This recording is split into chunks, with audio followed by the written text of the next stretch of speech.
Salam aleikum, a i do Zoti ata që i lutën ati i shpesh. Aleikum salam, rahmatullah. Pa dyshim që i do. Shumë i do. Pse?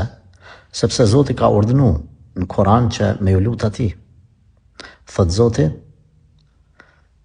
mu lutni mua, unë ju përgjigjem juve, pra është mënyrë urdhërore. E ti lutesh Zotit, ti mas pari po kryer një bërgjë, ka që Allahut, e dyta po beson se ka Zot i cili ty të përgjigjet, e treta je aq i lidhur me Allahun sa po ja drejton atij lutjet. E kundërta ai që nuk i lutet Zotit, Zoti atë nuk e do. Edhe ai konsiderohet te Allahu mendje madh. Zoti vazhdon dhe thot, e vërtet ata të cilët janë mendje mëdhaj dhe adhurimit tim, e këtu e ka bashku fjalën adhurim me fjalën lutje, që lutja është pjesë e adhurimit. Kështu ka ardhur dhe hadithe. Ata që bën mendje mëdhaj ndaj lutjes pra Zotit, si lutën Zotit, kanë me hyrë në xhehenem për gjithmonë. Allah i na ruajt nga mendje madhësia, kinsa ai po thot, unë s'kam nevojë me i bën dua Zotit. Unë s'kam nevojë për duat e Allahut.